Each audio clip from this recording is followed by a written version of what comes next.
operativo contra el Chapo se planeó por meses, se refinó anoche y culminó esta madrugada con un certero golpe. 20:52 horas del 11 de julio de 2015, en el Centro Federal de Readaptación Social número 1, mejor conocido como el Altiplano. Las cámaras de vigilancia registran el último movimiento de Joaquín, el Chapo Guzmán. La prisión que nunca había sido vulnerada estaba a punto de hacer historia. El Chapo camina con naturalidad hacia las regaderas de la estancia 20, pasillo 2. Acaba de tomar sus medicamentos, como cada noche.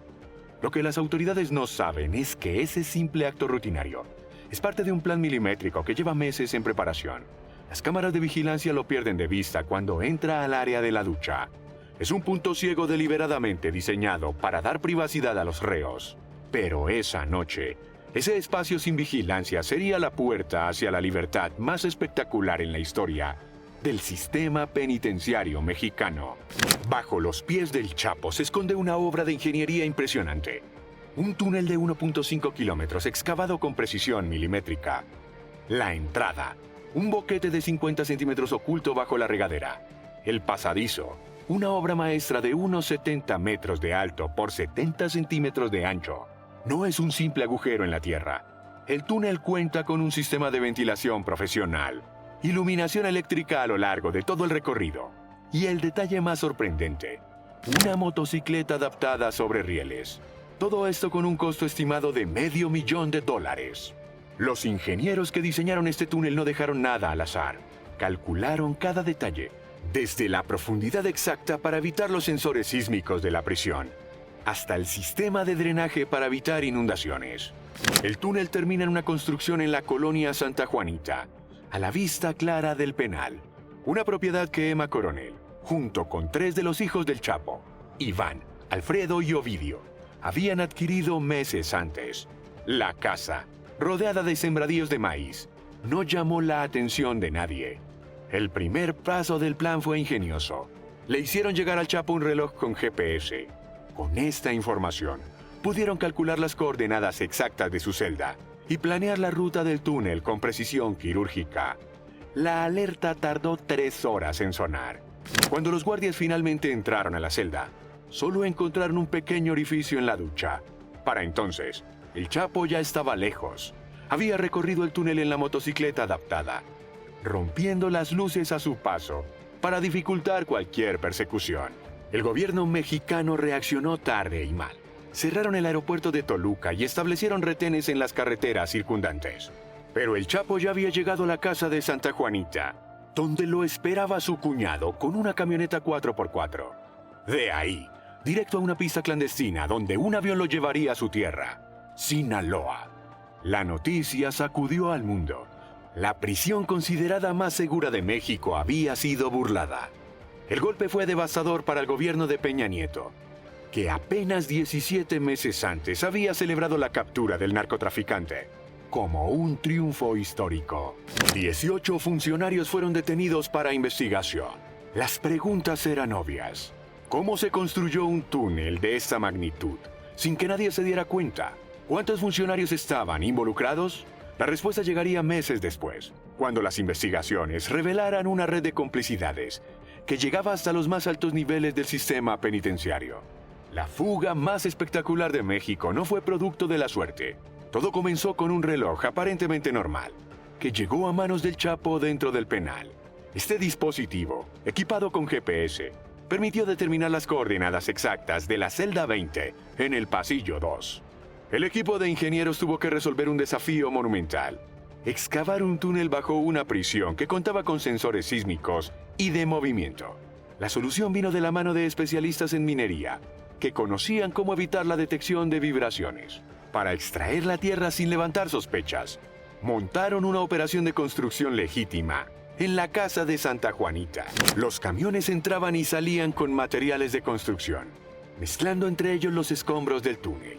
Una tapadera perfecta para una obra subterránea que tomaría meses en completar. El altiplano no era cualquier prisión. Para burlar su seguridad, el Chapo necesitó ayuda desde adentro. Entre febrero y julio de 2015, una red de guardias y funcionarios fue sistemáticamente comprada.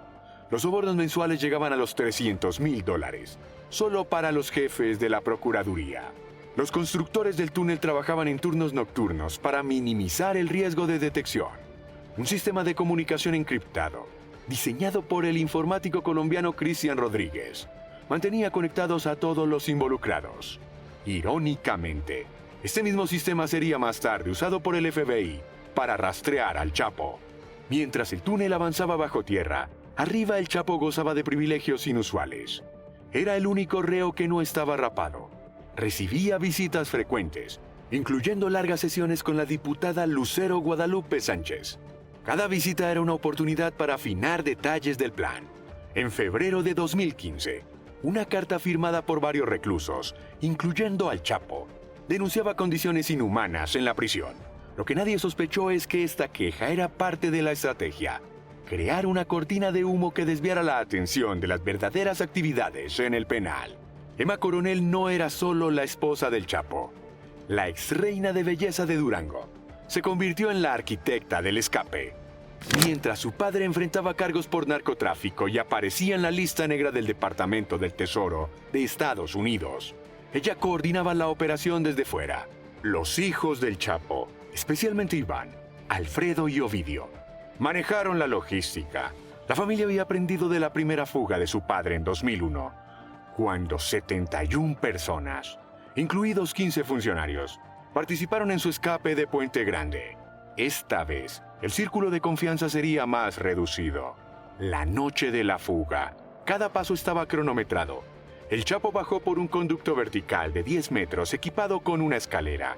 Al llegar al túnel principal, la motocicleta adaptada sobre rieles lo esperaba. Este vehículo no era un lujo. Era necesario para cubrir rápidamente los 1.5 kilómetros hasta la casa de seguridad. En la casa de Santa Juanita, una camioneta con su cuñado al volante estaba lista. De ahí se dirigieron a una pista clandestina. El Chapo regresaba a Sinaloa, su territorio, donde la protección de los pobladores y autoridades locales lo había mantenido intocable durante años. Pero esta vez, su libertad sería más corta de lo que imaginaba. El gobierno mexicano estaba humillado. La fuga del Chapo no solo había evidenciado la corrupción del sistema penitenciario, sino que ahora enfrentaban la mayor cacería en la historia del país. La presión sobre el presidente Peña Nieto era inmensa. El hombre que se había fugado 2 veces de prisiones de máxima seguridad debía ser recapturado. Los retenes se multiplicaron en todo el país, pero el foco principal estaba en el llamado Triángulo Dorado, la región montañosa entre Sinaloa, Durango y Chihuahua. Era el territorio del Chapo, donde contaba con una red de protección que incluía más de 100 guardias personales y el apoyo de comunidades enteras. El poder tiene su precio, y para el Chapo ese precio fue la confianza excesiva. A pesar de su fama de cauteloso, empezó a cometer errores. El más significativo, un programa informático que él mismo encargó al técnico colombiano Cristian Rodríguez para espiar a su esposa y sus amantes. Lo que no sabía es que Rodríguez terminaría colaborando con el FBI. Las comunicaciones encriptadas del Chapo, que pasaban por servidores en Canadá, fueron redirigidas a los Países Bajos, donde las leyes de protección de datos eran más flexibles. El FBI, con ayuda de la policía neerlandesa, comenzó a desentrañar la red del Capo. La DEA y otras agencias estadounidenses intensificaron su participación en la búsqueda. No era para menos. El Departamento del Tesoro había identificado que el imperio del Chapo se extendía por 10 países, con una red de 288 empresas y miles de operadores. La recompensa por su cabeza alcanzó cifras históricas. El gobierno mexicano ofrecía 60 millones de pesos, mientras que Estados Unidos sumaba 7 millones de dólares. Era el criminal con la recompensa más alta en la historia de México. El 16 de octubre de 2015, las fuerzas federales estuvieron cerca de atraparlo. En una persecución precipitada, el Chapo resultó herido en una pierna y el rostro. Era la primera señal de que su suerte empezaba a cambiar. Para enero de 2016, los movimientos del Chapo se habían vuelto más erráticos. La Secretaría de Marina había iniciado una operación especial en Culiacán, capturando a varios jefes de seguridad del cártel de Sinaloa. Circulaban rumores de que estaba enfermo, incluso que había sufrido una crisis cardíaca. La Marina Mexicana concentró su atención en Los Mochis, Sinaloa. Las señales de inteligencia y los informantes locales apuntaban a una propiedad específica. El círculo se cerraba rápidamente alrededor del hombre, que había burlado 2 veces al sistema penitenciario mexicano. Esta vez, sin embargo, no habría túnel de escape. 16 de octubre de 2015. Las fuerzas federales tienen al Chapo en la mira. La operación, que debía ser definitiva, termina en una persecución frenética por la sierra. El capo escapa, pero no ileso. Las heridas en su pierna y rostro son el primer indicio de que su suerte está cambiando. El Gabinete de Seguridad mexicano lo confirma en un comunicado. El prófugo realizó una huida precipitada. Es la primera vez en años que Guzmán Loera debe huir herido, dejando tras de sí un rastro que los investigadores pueden seguir. El imperio del Chapo comienza a mostrar grietas. Sus colaboradores más cercanos caen uno tras otro. El programa de espionaje que él mismo ordenó desarrollar se vuelve contra él cuando su creador, el informático Cristian Rodríguez, decide cooperar con el FBI. El testimonio de Jesús Rey Zambada García ante la justicia americana revela la magnitud de la corrupción. Pagos mensuales de $300,000 a altos funcionarios, sobornos a la Interpol, hasta $100,000, y un abrazo para un general con mando en Guerrero. La red de protección, que parecía impenetrable, comienza a desmoronarse. 8 de enero de 2016. Los Mochis, Sinaloa. La Marina Mexicana tiene bajo vigilancia una casa que no destaca entre las demás. El operativo comienza en la madrugada. Los disparos rompen el silencio. 5 de los defensores del Chapo caen abatidos. 6 más resultan heridos. Pero el Chapo tiene un último as bajo la manga. Como en Culiacán 2 años antes, escapa por un túnel que conecta con el sistema de alcantarillas de la ciudad. La diferencia es que esta vez los marinos están preparados. Un infante de marina resulta herido durante la persecución subterránea. La huida desesperada termina en la carretera.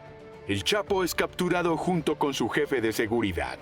La imagen es diferente a su detención anterior en Mazatlán, donde fue sorprendido sin un solo disparo. Esta vez hay sangre, hay muertos, hay una batalla real. El presidente Enrique Peña Nieto lo anuncia en Twitter. Misión cumplida, lo tenemos. 181 días después de su espectacular fuga por el túnel, el Chapo vuelve al lugar del que escapó, el altiplano. La ironía no escapa a nadie. La batalla legal dura casi un año. Pero el 19 de enero de 2017, el Chapo es extraditado a Nueva York. El juicio revela secretos impactantes. Una red criminal que abarca 10 países, 288 empresas fachada, miles de operadores. El juez Brian Cogan preside un proceso sin precedentes. La seguridad es tan extrema que los nombres del jurado se mantienen en secreto. La fiscal Andrea Goldberg presenta pruebas abrumadoras. Los testimonios de antiguos socios y rivales sellan su destino. El 17 de julio de 2019, la sentencia cae como un martillo.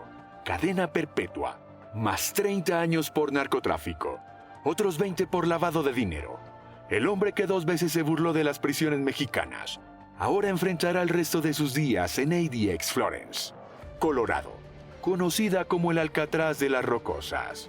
El túnel que permitió la fuga del Chapo no fue solo un agujero en la tierra. Fue una obra de ingeniería que desafió todos los sistemas de seguridad del altiplano. El equipo de construcción enfrentó un reto sin precedentes: excavar 1.5 kilómetros bajo una prisión de máxima seguridad, sin ser detectados. La excavación comenzó con un desafío matemático: calcular el punto exacto donde debía iniciar el túnel, para llegar precisamente bajo la ducha de la celda 20. Un error de centímetros habría sido fatal. El reloj GPS que llegó a manos del Chapo fue crucial. Posicionó las coordenadas exactas que permitieron esta precisión milimétrica. La extracción de tierra se realizó de noche, camuflada entre los materiales de construcción de la casa en Santa Juanita. Los ingenieros utilizaron técnicas de minería especializadas para evitar que los sensores sísmicos de la prisión detectaran las vibraciones de la excavación. Un túnel de 1.5 kilómetros necesita un sistema de ventilación sofisticado, no solo para permitir la respiración durante la construcción, sino también para evitar la acumulación de gases tóxicos, comunes en excavaciones subterráneas. Los constructores instalaron ductos de ventilación ocultos que se extendían a lo largo de todo el túnel. La maquinaria de ventilación fue especialmente seleccionada para operar en silencio, evitando llamar la atención de los guardias de la prisión. El sistema incluía sensores de calidad del aire y controladores de temperatura. No podían arriesgarse a que el calor o la falta de oxígeno complicaran la fuga. Cada detalle fue pensado para garantizar una salida rápida y segura. La iluminación del túnel requirió un trabajo de ingeniería eléctrica clandestina. Las conexiones se realizaron de manera que el consumo de energía no levantara sospechas. El sistema eléctrico se dividió en secciones para minimizar el riesgo de un apagón total. Los puntos de control a lo largo del túnel tenían iluminación especial, permitiendo verificar la dirección y el progreso de la excavación. El Chapo, durante su escape, fue rompiendo estas luces sistemáticamente para dificultar la persecución. El túnel contaba con sistemas de comunicación que permitían coordinar las diferentes etapas de la construcción. Estos mismos sistemas servirían durante la fuga para mantener informados a los equipos de apoyo exterior. Se establecieron múltiples puntos de seguridad a lo largo del recorrido, cada uno con equipo de emergencia y herramientas. Se consideraron rutas alternativas y planes de contingencia en caso de que algo saliera mal durante el escape. La obra completa costó $500,000, pero cada centavo fue invertido en asegurar que nada quedara al azar. El túnel no solo burlaba la seguridad física de la prisión, representaba una humillación al sistema penitenciario mexicano, demostrando que con suficiente dinero y planificación, incluso la prisión más segura podía ser vulnerada. La libertad del Chapo cobró su precio más alto en Los Mochis. 5 de sus hombres murieron defendiendo su último escondite. Otros 6 resultaron heridos. No fueron las únicas bajas en esta historia. La familia Guzmán ya había sufrido 8 pérdidas, 4 asesinados, 4 detenidos. La violencia también alcanzó a su propia sangre. Su hijo Edgar fue asesinado en 2008, en un centro comercial de Culiacán. Su hermano Arturo murió en el penal de La Palma en 2004. Su primo Juan Guzmán Rocha cayó junto a su escolta, el Güero Bastidas, en 2011. La guerra por el control del narcotráfico no perdonaba ni a la familia. El imperio financiero del Chapo era vasto. 288 empresas en 10 países. La revista Forbes lo ubicó entre los multimillonarios del mundo, con una fortuna estimada en $14,000 millones. Todo construido sobre el tráfico de 155 toneladas de cocaína hacia Estados Unidos desde los años 80. Para el gobierno de Peña Nieto, la fuga fue una humillación sin precedentes. El presidente que había celebrado la captura del Chapo como un triunfo histórico, ahora enfrentaba una crisis de credibilidad. 18 funcionarios fueron detenidos e investigados, pero el daño a la confianza en las instituciones ya estaba hecho. La prisión que nunca había sido vulnerada, el Altiplano, perdió su estatus de inexpugnable. La negativa de extraditar al Chapo a Estados Unidos, argumentando que no había riesgo de fuga, se convirtió en un error político monumental que tensó las relaciones entre ambos países. El juicio en Nueva York reveló la magnitud de la corrupción. El juez Brian Cogan tuvo que analizar 3,000 páginas de evidencia. La fiscal Andrea Goldberg presentó testimonios devastadores de antiguos socios y rivales. Por seguridad, los nombres del jurado se mantuvieron en secreto. La fuga del Chapo dejó interrogantes que persisten hasta hoy. ¿Cómo fue posible construir un túnel de tal magnitud sin que los sensores sísmicos del altiplano lo detectaran? Los 18 funcionarios investigados apenas rascan la superficie de una red de complicidades que nunca fue completamente expuesta. La historia del Chapo está entrelazada con la evolución del narcotráfico en México, tras la caída del Cártel de Guadalajara en 1989. Los conflictos entre el Cártel de Sinaloa y el Cártel de Tijuana alcanzaron su punto más violento en 1993, con el tiroteo en el aeropuerto de Guadalajara, donde murió el cardenal Posadas Ocampo. La DEA identificó como otros líderes clave a Ismael, el Mayo Zambada García, Rafael Caro Quintero y Dámaso López Núñez. La captura de estos chapos en años recientes sugiere que la caída del Chapo fue parte de una estrategia más amplia para desmantelar el liderazgo del narcotráfico en México. Los hijos del Chapo, conocidos como los Chapitos, han dejado su propia huella. Iván y Jesús Alfredo aparecieron en Bolivia con documentos falsos, tomando clases de pilotaje en el aeropuerto del Trompillo. Iván incluso tenía credenciales para ingresar a la Asamblea Legislativa Plurinacional en La Paz. La presencia de los chapitos en Bolivia, sus conexiones con funcionarios corruptos y el testimonio de un piloto sobre el trato preferencial que recibían sugieren que el legado del Chapo continúa a través de una nueva generación. El informático colombiano Cristian Rodríguez, quien diseñó el sistema de comunicaciones encriptadas del Chapo y luego colaboró con el FBI, solo reveló una parte de la historia: las comunicaciones interceptadas que pasaron de servidores en Canadá a los Países Bajos. Probablemente contienen más secretos de los que salieron a la luz en el juicio.